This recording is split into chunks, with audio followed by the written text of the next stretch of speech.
Good morning. I had an issue this morning with my live stream with paying for doctor's appointments, in which I had to start twice and it didn't work, so I just recorded it. Well, then I deleted those two fake doctor's appointment videos and accidentally deleted this one too, so I'm just re-recording it. It's not live, but hopefully I remember the questions that people had. And I also have a bonus because somebody asked me information, so now I have something cool to show you, so whatever. Okay, to get college money, we apply for FAFSA, even if you don't think you're going to get any. So FAFSA is the free application for federal student aid. Say that 5 times fast. And that basically tells colleges and the government and stuff what they think your parents should be able to apply to colleges.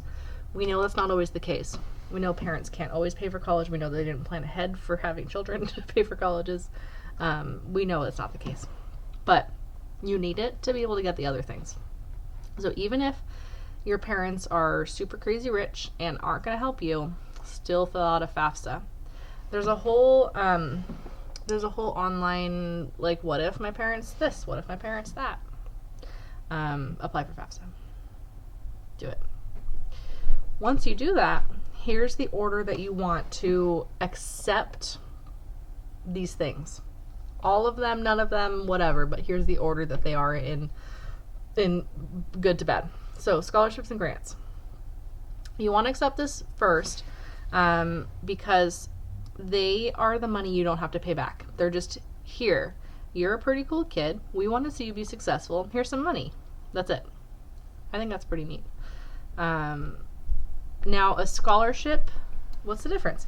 A scholarship's based on merit, how good you are at things, and a grant is based on need. How much do you need it? So, you could, no, shh, you're fine. My cat's meowing at me. I don't even know where he is. You could get both. You could get all the things. So a scholarship is, hey, you're super good at this thing that you do. Let's reward you for it. And a grant is, hey, you really need this money. Let's give it to you. So those are the differences.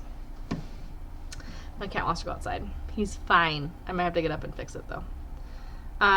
Okay, next. Work study. Work study is where you have a job on campus. They... hold on. Let me talk to you while I'm going to go fix my cat thing. It's fine. You don't need to see my face. You get a job. Oh, he did not want to go outside. He just wanted me to get up. What a jerk. Anyways, work study. You get a job on campus. They know you're a student because you're getting a job on campus, which is pretty cool. And then part of your pay goes to you, and part of your pay gets taken off of your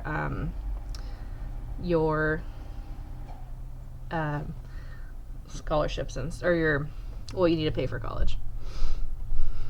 Cat. Cat, you're not helping. At least it's kind of like alive because I'm not gonna fix any of this. You know it's real still.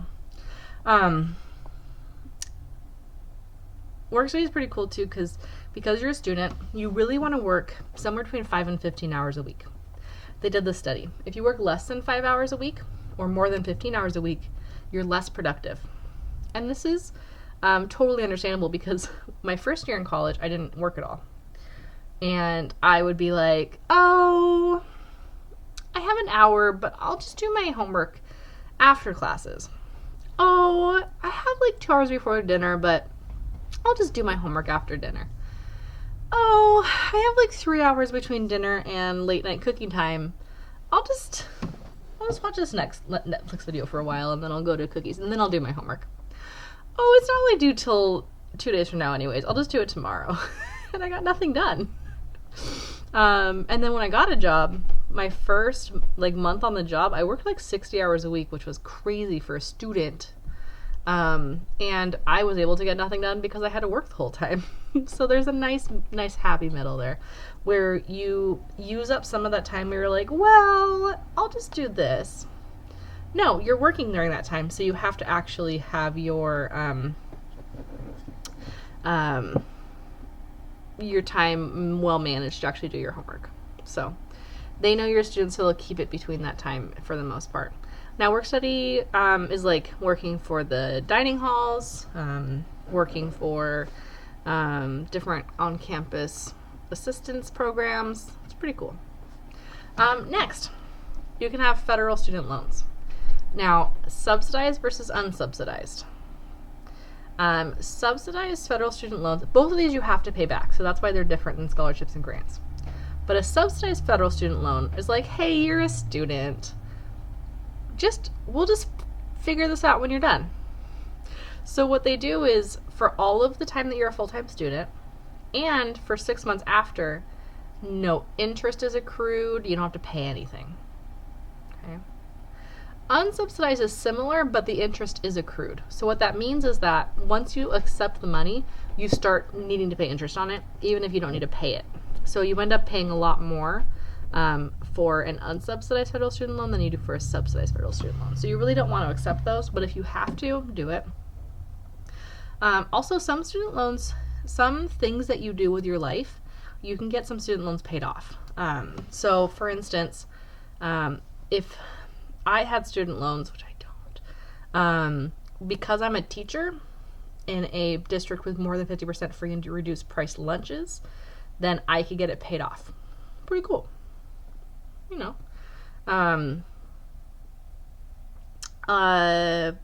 Like a certain amount paid off. It takes like 5 years of working for a free and reduced price lunch poor district. But you know. Okay. Let's look at somebody's actual financial aid award from their college. I blocked out all the information. So I blocked out what the awards were for, the person's name, what the college was. Hopefully this means that it's like okay. I don't know if it's okay to use. I'm doing it anyways. So here's what the college says the estimated cost of attendance is for a year, I think. Because it says estimated annual bill here. So tuition and fees, housing and meals, and then the total direct cost is those added together.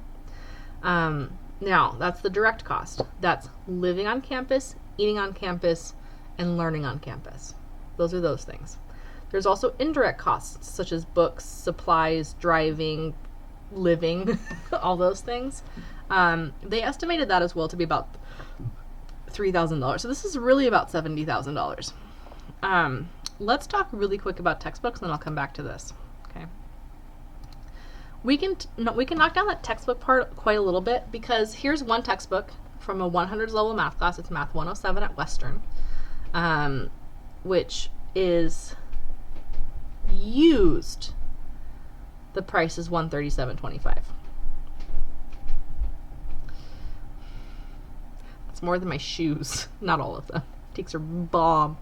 But $137.25. Or you can rent it for the semester for $79.50, and if you lose it or you want to keep it, you have to pay the $137.25. Okay. Just as a heads up, most colleges, not most, I don't know, my college that I went to, which is Western, the library bought one, like I think 2 of these books, so you could check out one, and then one you could just go see in the library if somebody already checked it out. So you don't need to really buy textbooks, but it's always kind of safe. Plus you can write in them that way if they're yours. Now, I do want to warn you, the used price is $137.25. If they bought it back from you, I'm willing to bet that they would buy it back for about the used rental price or less. And then the other thing is that this is the 5th edition of this text. If you bought an earlier edition, and I actually might be pretty close, they won't sell it in the bookstore though. What I did was I looked for this ISBN number in Amazon, and I can get this book for $6.04. Okay. So why would I pay $79 to rent it when I can buy it for $6? This isn't always the case. Some books are one of a kind, brand new, but most college professors understand that it's kind of a scam to get more money out of you when they keep giving you books to buy. And the textbook companies keep making new versions. This is the 5th edition. There was 4 before this that were perfectly fine. But they don't make money off used rentals. They make money off of buying the book originally. So this book actually might not be around much longer because it doesn't say that there's an option on here for a brand new book. They need to make money. They don't need to make money. They're fine. All right, let's go back. So back to this letter. We can probably knock this down a little bit because as you can see, that was maybe 10%. That textbook was maybe 10% of what they estimated. So we can knock this down a little bit, but let's keep it in mind. So this person got a total for 1 year of $37,974. That's really good. That's that first level. That is scholarships and grants.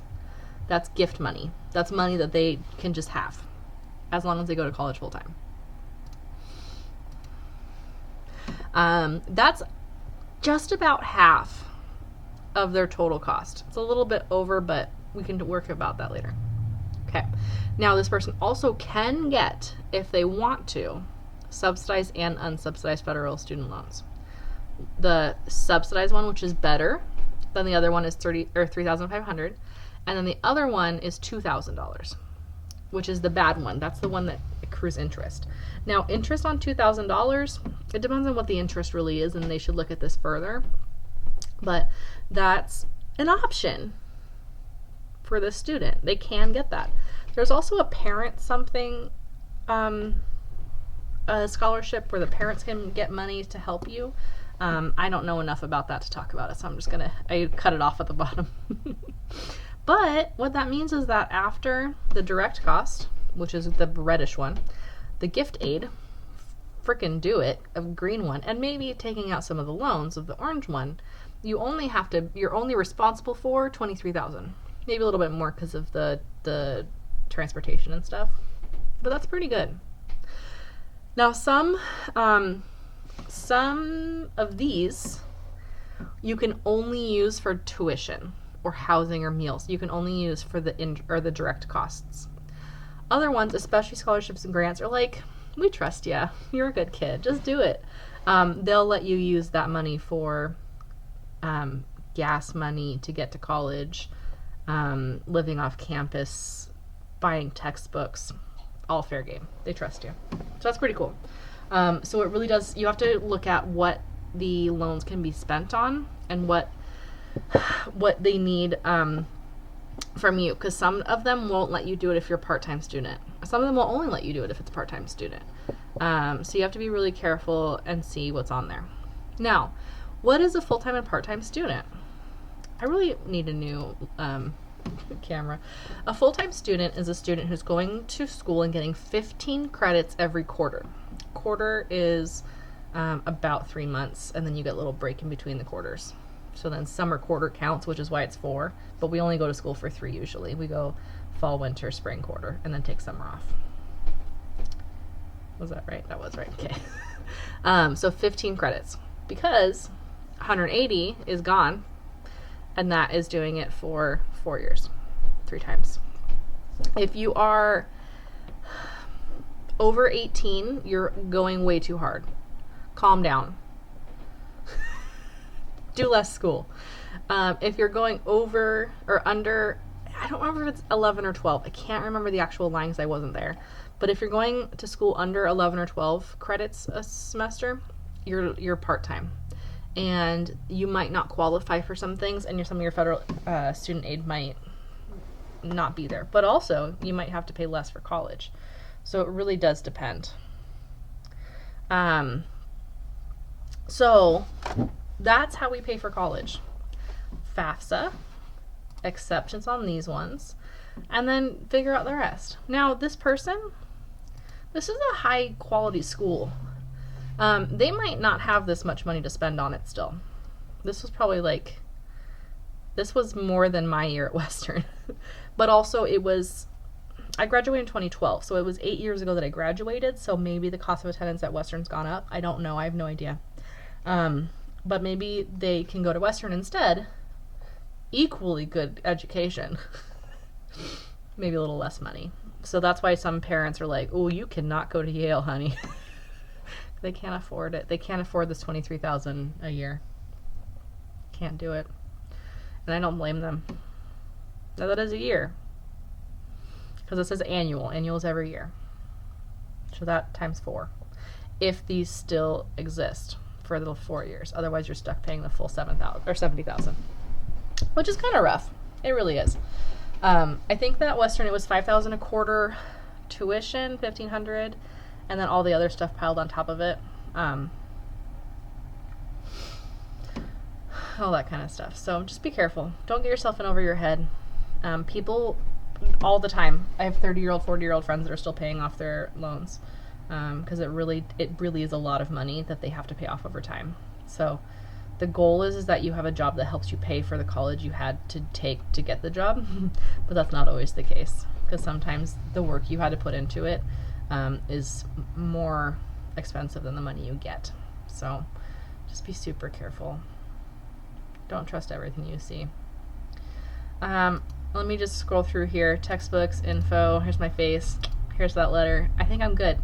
I think I said everything that they asked me about when I did the live stream. I am so sorry for deleting that. I'm really hoping that this helps, especially with the addition of some information I got after the stream. So I'm so proud of you guys. Go to college, get your education, go to a trade school, do that. You can get scholarships and stuff for trade schools too, by the way. And also, if you're like 30 and want to go back to school, they'll help you out too. So just see what's out there for you. See what kind of money you can get. And then see if you can figure out the rest. Alright. That was Corvid courses. Let's collect knowledge. Like Corvids collect shiny things. Okay, bye!